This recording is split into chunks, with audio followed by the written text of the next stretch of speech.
이번 주 금토일 부흥이 있습니다. 당연히 새벽기도 나오시는 분들이야 부흥에 다 나오시지만 혹시나 또 주변에 좋은 분들 꼭 말씀을 드려야 되실 분들 다 그 초청해서 부흥에 함께 나오시기 바랍니다. 자, 레위기 25장 우리 지난 토요일 날 보다가 말았는데 레위기 25장은 한마디로 희년입니다. 희년. 그런데 이 희년의 골자는 안식년에 있었습니다. 그래서 우리가 지난주에 25장 1절에서 7절까지는 안식년을 보고 희년을 보다가 멈추었는데요. 자, 23절 보겠습니다. 25장 23절. 토지를 영구히 팔지 말 것은 토지는 다 내 것임이니라. 우리 마지막에 이 부분 좀 보다가 멈추었는데요. 성경에서 나타난 토지 또는 땅 여기에 대한 영원한 소유주는 하나님입니다.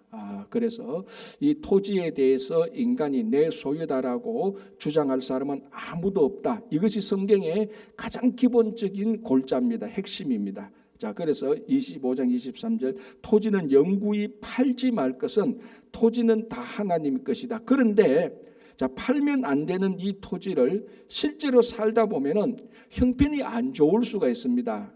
왜냐하면 사람들이 공동체로 살다 보면 사회가 이루어지고 사회가 있으면 그 구조가 되고 사회 구조가 형성되고 사회 구조가 모든 사람들에게 다 평등하지는 않습니다. 사람이 만든 사회 평등 항상 불평등하고 누구한테는 억울하게 작동되고 이렇게 하다 보면은 이게 그 사회에서 살다 보면 자기가 가지고 있는 것에 대한 소유물에 대한 손해를 볼 수 있고 또 그런 그 삶 속에서 살아야 되니까 그러다 보면은 자기 기업에게 주어진 이 토지를 이 토지를 팔아서 생계를 유지할 수밖에 없는 그런 경우들이 종종 생깁니다. 그죠? 가장 간단하게 말하면은 원래 우리 집에 농사가 안 되었다. 자, 그럼 먹고 살아야 되는데 먹고 살 어떤 방법이 없다. 자, 그러면 유일한 게 가지고 있는 것이 기업으로 물려받은 토지밖에 없는데 이거 판단 말이죠. 자, 그런데 원칙적으로는 하나님 것인데 팔면 안 되는데 팔 수밖에 없는 그런 이제 모순된 상황이 닥칩니다. 자, 그런 모순된 상황이 닥칠 때에 토지는 하나님 것인데 사람들이 팔았다. 하나님 것을 팔았다. 이걸 어떻게 다시 원상 복구시키느냐? 그 제도가 바로 희년 제도라는 것입니다. 그죠?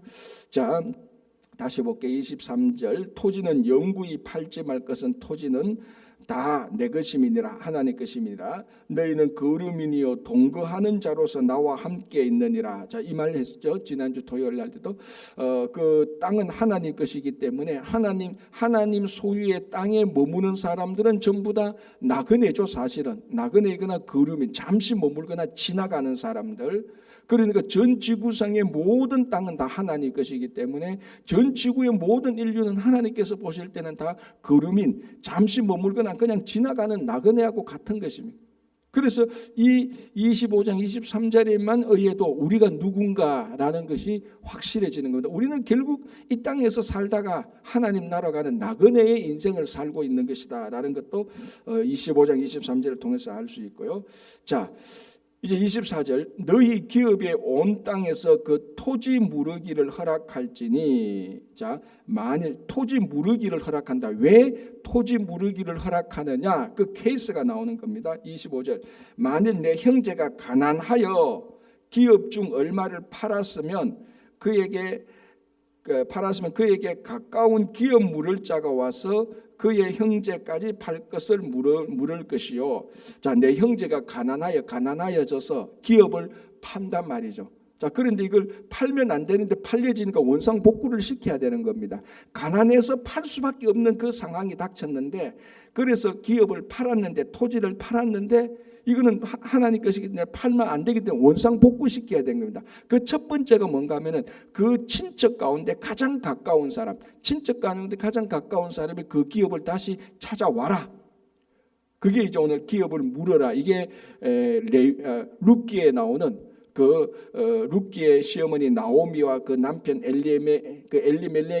엘리멜렉은 모압 땅에 가서 죽고 나오미가 다시 그 룻가 그 베들레헴에 돌아왔을 때 그 자기 땅이 하나도 없을 때 그 다시 땅을 물어야 되는데 누가 물어주느냐? 제일 가장 가까운 친척이 있었는데 이 사람은 나오미의 그 땅을 물을 그 자신이 없고 형편이 안 되니까 자기는 포기하지 않습니까? 그래서 포기하는 그 표시로 어떻게 했죠? 신발을 던지는 겁니다. 나 포기했다. 나는 나오미의 이 가족의 가장 가까운 친척인데 내가 1번으로 이 기업을 다시 물어줘야 되는데 뭐 나는 돈도 없고 형편이 없으니까 기업을 물을 수가 없다. 그래서 나 포기하겠다. 그 표시로 신발을 던지는 겁니다. 그러면 나오미의 두 번째 가까운 친척이 그 기업을 물어줘야 됩니다. 물은다는 건 간단하죠. 그 기업이 팔렸으면 자기 돈을 가져가지고 그 기업을 다시 사가지고 와서 나오미에게 줘야 됩니다. 그 2번이 누구였습니까? 그 2번이 보아스였지 않습니까? 그 보아스가 그 기업을 다 물고 해서 이제 그 다시 그 찾아주고 이제 이 일로 인해서 룻과 다시 결혼하게 되는. 그래서 이 보아스가 바로 기업 물을 자였습니다. 그래서 히브리어로 고엘이라고 말합니다. 고엘. 그래서 물어서 다시 찾아오는 겁니다. 남에게 빼앗긴 것을 아니 빼앗겼다라기보다 남에게 원래 이 기업은 남에게 가면 안 됐는데 남에게 간 것을 보아스가 값을 지불하고 다시 찾아온 것이죠. 이게 예수 그리스도께서 우리를 구속한 것하고 똑같습니다. 우리가 원래 하나님의 형상으로 하나님의 자녀인데 우리가 잘못해서 죄와 사망과 어둠과 그 율법 속에 갇히게 된 겁니다. 자, 그러면 다시 찾아와야 되는 겁니다. 고엘 대신에 예수 그리스도께서 자기 자신이 십자가에서 돌아가심으로 말미암아 그 보혈의 값으로 우리를 다시 찾아온 것입니다. 그래서 예수 그리스도는 기업 물을 자입니다. 그래서 보아스는 예수 그리스도의 전형적인 상징이 되는 겁니다. 그래서 우리가 죄와 사망 속에서 다 빼앗겼는데 다 탈취되었는데 예수 그리스도께서 자기 목숨을 보혈을 흘려서 그 값을 물고 우리를 찾아와서 우리가 다시 원상복구되는 겁니다. 그게 이 고엘 기업 물을 자에 담겨지는 구원의 원리죠. 이제 그게 여기도 똑같이 나오는 겁니다. 그죠? 가난한 자가 26절 가난한 자가 만일 내 형제가 가난하여 그의 기업 중에서 얼마를 팔았으면 그에게 가까운 기업 물을 자가 와서 그의 형제가 판 것을 물을 것이요. 그러니까 가장 가까운 친척이 그걸 다시 찾아서 돌려줘야 된다는 겁니다. 만일 그것을 물을 사람이 없고 그런데 내가 기업을 넘겼는데 내 주변의 친척들이 전부 다 내만큼 가난해. 기업을 물을 능력이 없어요. 그럼 못 물는 겁니다. 그죠? 안 되는 겁니다. 자, 그렇다면은 자기가 좀 이제 열심히 노력하고서 부유하게 되면은 네가 다시 찾아라는 겁니다. 이 두 번째 케이스죠. 첫 번째는 고엘 가까운 친척이 다시 찾아오면 제일 좋고 그게 그런 친척이 없으면 네가 빨리 노력해 가지고 우리 말하면 돈을 많이 벌려서 그것을 다시 찾아오라. 그게 두 번째 케이스죠. 그게 26절이죠. 만일 그것을 물을 사람이 없고 자기가 부유하게 되어 물을 힘이 있으면 그 판 해를 계수하여 그 남은 값을 산자에게 주고 자기의 소유주로 돌릴 것이나. 자, 여기서 그 판 해를 계수하라는 겁니다. 이게 희년이 있으니까 희년을 50년째 되는 희년을 두고 제가 지난 토요일도 말씀드렸잖아요. 10년 남은 땅값이 비싸겠습니까? 30년 남은 땅값이 비싸겠습니까? 30년 남은 땅값이 비싸죠. 그죠? 그 10년 그러니까 30년 남은 땅값은 30년 동안 사용할 수 있고 10년만 사용하면 돌려줘야 되니까 그러니까 요걸 계산해서 다시 물어와라 이런 것입니다. 그죠? 자, 그런데 나도 안 되고 나도 팔았던 땅을 물을 능력도 없고 우리 친척도 재능이 없다. 그러면 어떻게 하라고요? 그냥 기다리라는 겁니다. 언제까지? 희년 때까지 기다리면 자동으로 다 돌려준다는 겁니다. 그러니까 이게 어떻게 보면요 굉장히 남용될 소지가 있죠. 그죠? 굉장히 게으른 사람들 보면은 뭐 적당히 자기 뭐 일 안 하고 대충 살다가 자기 다 조상들한테 받은 그 기업도 팔아 넘겼다가 또 희년 되면 또 다시 받았다가 또 팔아 넘겼다가 충분히 남용할 소지가 없는 것은 아닙니다. 그러나 이 남용할 소지가 분명히 있음에도 불구하고 이 토지가 하나님 것이라는 것을 원상 복귀시키는 것과 동시에 가난한 자가 그것을 팔았으면 다시 돌려주는 바로 이 정신에서 희년이 있는 겁니다. 여기 첫 번째 이제 케이스죠. 자, 그래서 28절 보겠습니다. 그러나 자기가 물을 힘이 없으면 그 판 것이 희년에 이르기까지 산자의 손에 있다가 바이어의 손에 있다가 그죠? 바이어의 손에 있다가 희년에 이르러 돌아올지니 그것이 곧 그의 기업으로 돌아갈 것이다. 이게 가장 이제 희년에 대한 땅과 기업에 대한 원칙인데 예외가 있습니다. 예외 없는 규칙이 없다시피 예외가 있는데 그 예외가 성벽 안에 있는 집의 예배입니다. 자, 그 29절에 나오죠. 성벽 있는 성내의 가옥을 팔았으면 판지 만 1년 안에는 물을 수 있나니 곧 그 기한일에 물어라. 자, 보통 이제 우리 중세 시대 보면은 성 안에 있는 사람과 성 밖에 있는 사람이 다르지 않습니까? 성 안에 있는 사람은 다 성벽으로 인하여서 보호받고 안정된 삶을 사는 사람들. 이 사람이 다 생활이 안정됐고 부자들이죠. 여기서 나온 단어가 부르주아입니다. 부르주아라는 말. 부르주아라는 말은 성 안에 있는 사람입니다. 그럼 성 밖에 있는 사람은 우리가 잖아요. 프로레탈리아, 가난한 사람들이죠. 그래서 성 안에 있는 부르주아에 속하는 성 안에 있는 이 집들은 전부 다 가난한 집입니까? 비싼 집입니까? 비싼 집이고 부자들의 집이에요. 성벽 안에 있는 집은. 그런데 성벽 안에 있는 집을, 부자의 집을 팔 수밖에 없었다. 여기는 뭐가 전제되어 있는가 하면은 이 부자의 집을 기업으로 받은 이 사람이 그것을 다 탕진했다는 겁니다. 가난하게 약간 받아서 가난한 사람이 그 사회 구조와 열심히 살려고 해도 너무 힘들어 안 돼. 그래서 어쩔 수 없이 집을 팔아 넘기는 경우에는 희년이 되면은 돌려받는데 성 안에 있는 부자의 집, 이 사람은 어쩔 수 없이 가난하게 된 게 아니고 자기가 탕진해서 사치하고 우리 말하면 도박하고 도박 노름은 같은가 도박해서 아니면 자기가 사치 부린다고 자기가 그러니까 탕진해서 가난하게 됐습니다. 그래서 이 부자 집을 파는 겁니다. 성벽 안에. 자, 그러면 1년 안에 물으라는 겁니다. 그래 내가 성벽 안에 있는 부잣집을 내가 샀어. 1년 안에는 물어줄 수가 있어. 자, 그런데 1년이 지나면 어떡하냐? 이 부잣집은 자 보십시오. 30절. 1년 안에 물으지 못하면 그 성 안의 가옥은 산자의 소유로 확정되어 대대로 영구히 그에게 속하고 희년에도 돌려보내지 아니할 것이라. 그 희년에 적용 안 되는 예외가 있다니까. 그게 뭐냐? 성 안에 있는 부자의 집. 그러니까 희년의 근본 정신은 첫 번째는 모든 게 하나님의 땅이니까 원래 돌려보내라는 이게 근본 정신이고, 두 번째는 희년은 어쩔 수 없이 가난하게 된 자를 다시 보호하기 위해서 땅과 기업을 돌려주기 위한 겁니다. 근데 요거를 부자들이 남용해가지고 자기 재산 많은데 지 멋대로 다 쓰다가 탕진해놓고 그걸 팔았다가 희년 되면 또 돌려받으려고, 그거는 안 된다는 겁니다. 왜? 희년을 남용한 케이스로 보는 것이고, 부자들이 그러니까 가난한 자들이 어쩔 수 없이 이 자기 기업을 팔 수밖에 없는 것하고 충분히 살아갈 수 있는데도 자기가 낭비하고 탕진하고 나쁜 짓을 해서 이걸 기업을 파는 것하고는 구별을 둔 것입니다. 그래서 희년의 근본 정신은 약하고 소외된 자에게 그 사람들을 다시 회복시키려고 하는 정신이 있는 겁니다. 그런데 부자들 자꾸 그러니까 자꾸 나쁜 의미가 아니고 자기한테 충분히 자기가 그걸 잘 관리할 수 있는데도 불구하고 충분히 잘 살 수 있음에도 불구하고 자기가 탕진한 케이스는 희년에 적용시키지 않겠다라는 것이 바로 예외 조항이 여기 있습니다. 자, 37절 보겠습니다. 그러나 성벽이 둘리지 아니한 촌락의 가옥은, 그러니까 성벽이 없는 집, 이거는 다 일반 서민이나 가난한 사람들인데 성벽 안에 부르주아의 집이 아니고, 그러나 성벽이 없는 촌락은 일반 서민이나 가난한 사람들은 이게 희년이 적용이 되는 겁니다. 다시 31절.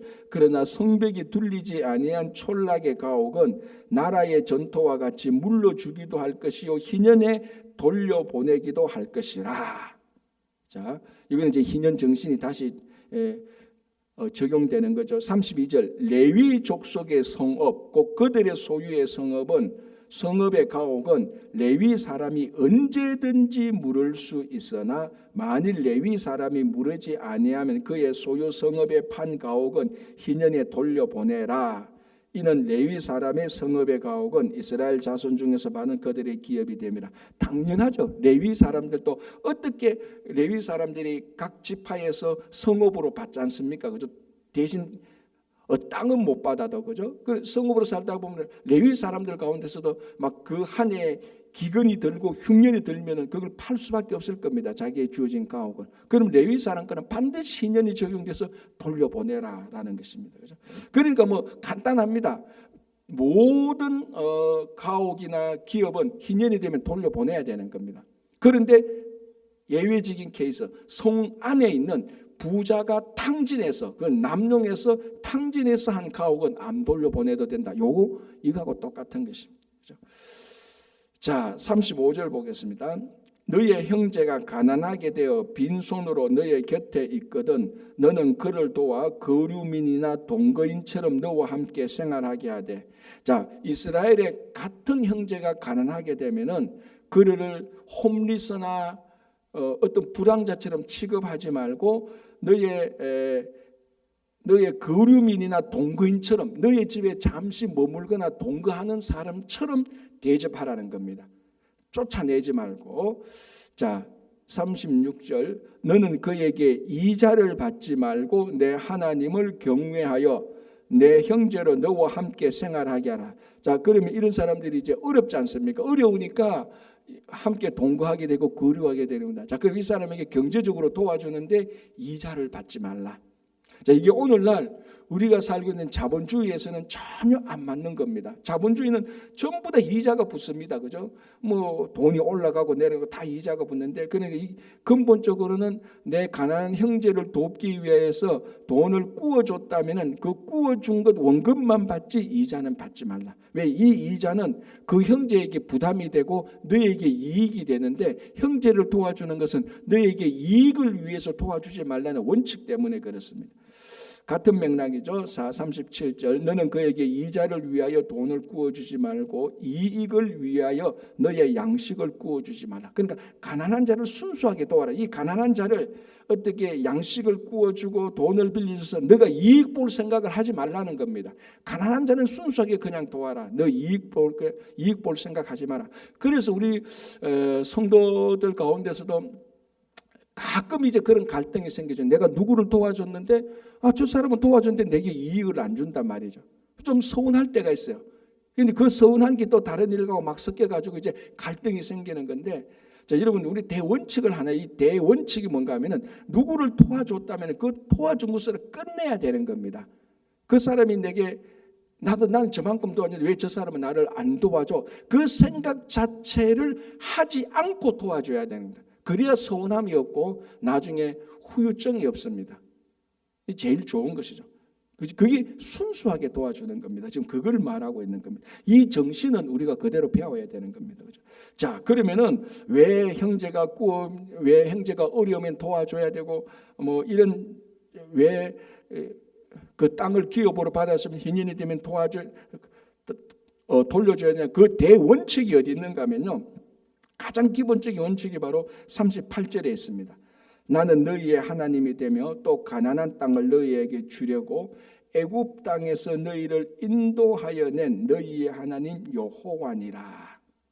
자, 이게 이스라엘 백성들을 노예로 살던 애굽 땅에서 이스라엘 백성들을 인도해낸 하나님이 명령을 하는 겁니다. 자, 그 다음 구절에도 같은 맥락인데요.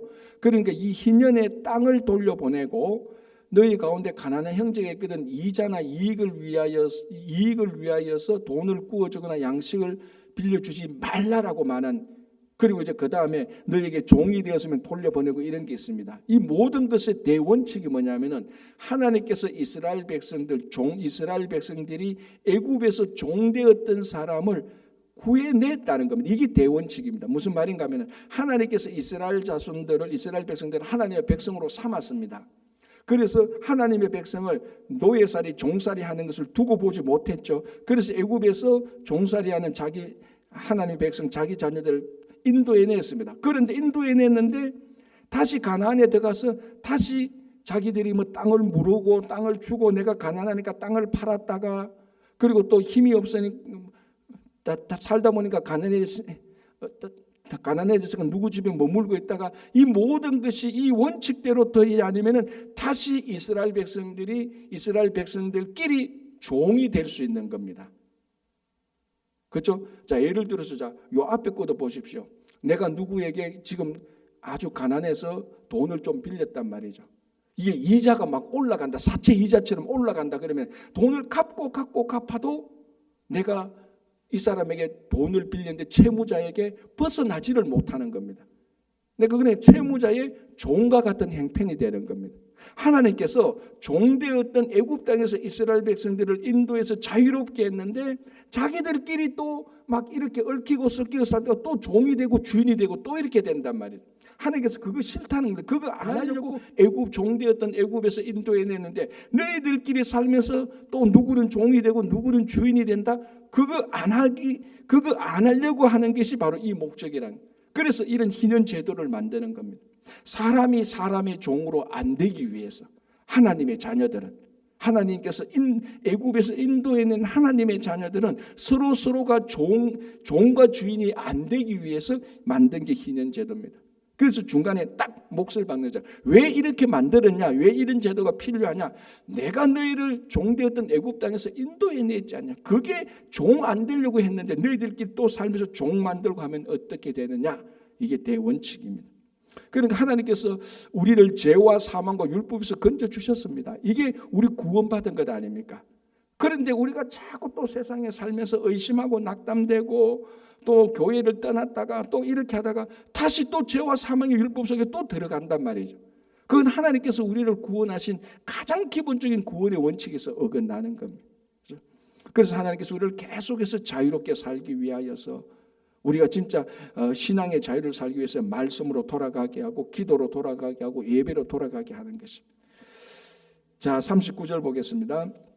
너와 함께 있는 내 형제가 가난하게 되어 내게 몸이 팔리거든 너는 그를 종으로 부리지 말고. 자, 요게 중요해요. 종으로 부리지 말고. 살다 보면은 아까 기업을 파는 것처럼 이거 자 이렇게 한번 생각해 보십시오. 여러분, 너무 가난해졌다. 그래서 우리 기업을 팔았다.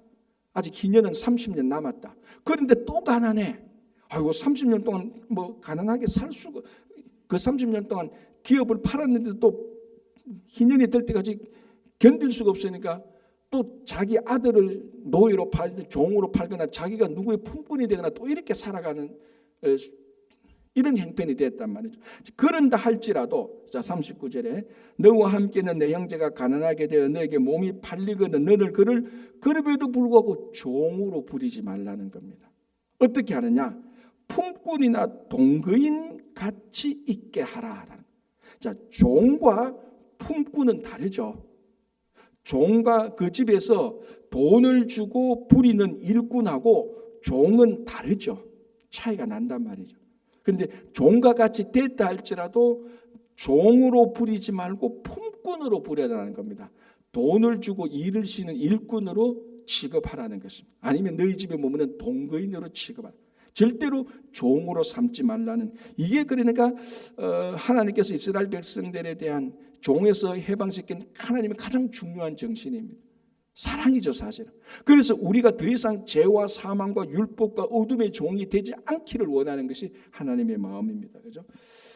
자, 41절. 그때에는 그와 그의 자녀가 함께 내게에서 떠나 그와 그의 가족과 그의 조상의 기업으로 돌아가게. 그리고 희년이 되면은 내가 누구에게 품꾼이나 동거, 이스라엘 같은 동족끼리 품꾼이나 동거인이 되었다 할지라도 희년이 되면은 다시 또 자유롭게 되는 겁니다. 땅을 자유롭게 해주신 한 것처럼 사람도 자유롭게 하는 겁니다. 그게 희년이죠. 자, 42절. 그들은 내가 애굽 땅에서 인도하여는 내 종들이니 내 종으로 팔지 말 것이라. 제가 앞에서 말했던 것이 다시 반복됩니다. 43절. 너는 그를 엄하게 부리지 말고 너 하나님을 경외하라. 종처럼 부리지 말라는 것이죠. 자, 44절.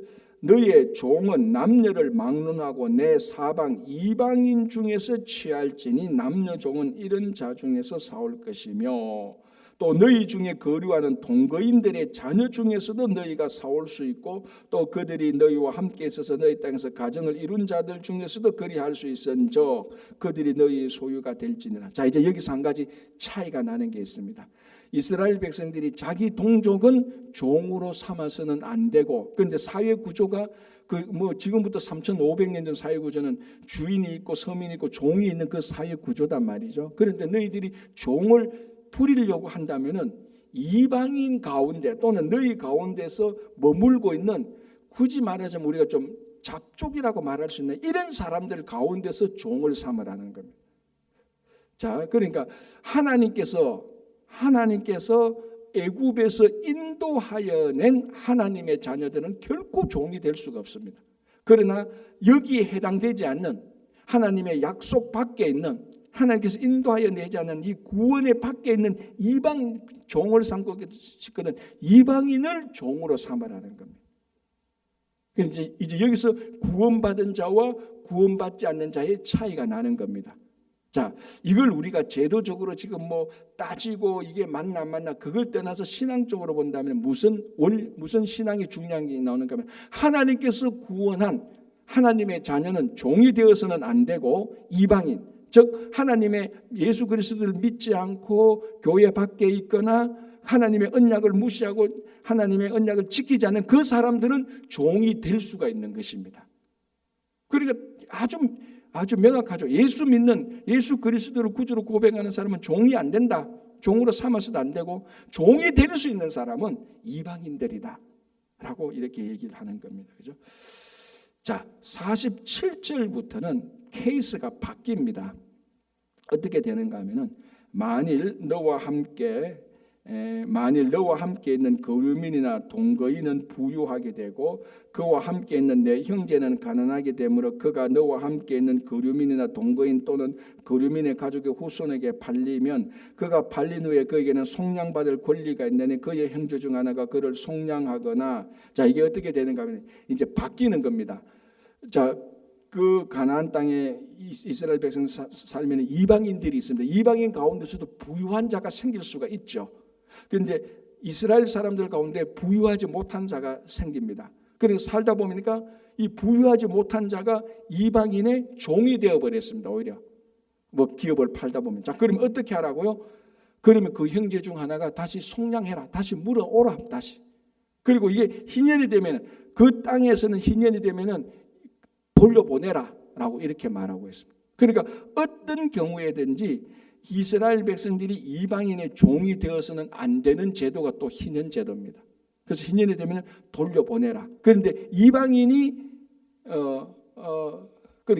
종이 될 수 있죠. 이방인은 이스라엘 사람의 영원한 종이 될 수 있습니다. 자, 한번 보시기 바랍니다.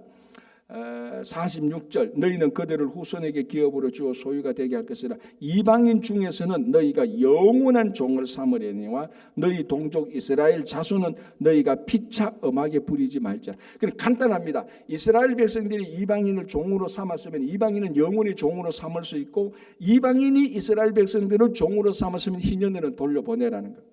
어떻게 보면은, 자, 우리가 다 치우고 어떻게 보면 그거 좀 이상하지 않나요? 왜 이스라엘 사람들은 종이 안 되고 이방인은 종이 돼야 됩니까? 우리가 그것을 인종적으로 행정적으로 따질 수는 있겠지만, 지금 중요한 희년의 제도는 그게 중요한 게 아니고, 우리에게 말하고 있는 신앙의 메시지는 뭔가 하면, 구원받은 하나님의 백성은 영원히 종이 안 된다는 겁니다. 영원히 종이 안 된다. 그것이 우리들에게 줄 수 있는 가장 중요한 메시지가 바로 여기 있는 겁니다. 자, 그러면서 55절에 다시 그게 나오죠. 이스라엘 자손은 나의 종들이 됨이라. 이스라엘 자손 나의 종들이 됨이라. 내가 애굽 땅에서 인도하였는 내 종이요 나는 너희. 그러니까 이스라엘은 하나님의 종이지 사람의 종이 아니라는 거예요. 그래서 사람의 종이 되어서는 안 된다. 그래서 사람의 종에서 하나님께서 사람의 종이었던 애굽에서 인도하여 내었다라고 말을 하는 것입니다. 자, 26장 1절 읽었는데 간단하게 먼저 말하고 내일 다시 한번 보겠습니다. 여기는 우상 숭배하지 말라는 것이고, 그리고 안식일을 지키며 성소를 지키라는 것입니다. 자, 그리고 난 다음에 26장에 이제 상과 벌에 대한 계명들이 쭉 나오게 되는 거예요. 이 상과 벌에 대한 나오는 가장 중요한 것은 우상 숭배하지 말고 안식일과 성소를 지켜라 나는 이것이 대전제인데 이거는 너무 중요하기 때문에 내일 처음으로 좀 설명하고 같이 보도록 하겠습니다. 오늘 우리가 여기까지 보고요. 희년, 우리에게는 영원한 희년이 있습니다. 우리를 항상 자유롭게 하는데 그 희년을 완성시킨 분이 바로 예수 그리스도입니다. 그래서 희년이 되면 다 자유롭게 되는 것처럼 우리가 언제든지 예수 그리스도에게 돌아가면은 희년에서 일어난 일들이 우리에게 있는 것입니다. 그래서 희년은 다시 돌려줘서 새롭게 하는 것이죠. 다시 시작하게 하는 것이죠. 리뉴하게 되는 겁니다. 그래서 우리가 어렵고 힘들고 낙담되는 일이 있다 할지라도 희년이 찾아오면 기쁨이 넘칩니다. 똑같이 희년돼서 예수 그리스도에게 돌아가면 다시 시작할 수 있는 힘과 용기와 새롭게 출발선에 세워주는 예수 그리스도에게 매일매일 돌아가서 그 희년의 기쁨을 누리는 모두가 되기를 바랍니다. 기도하겠습니다.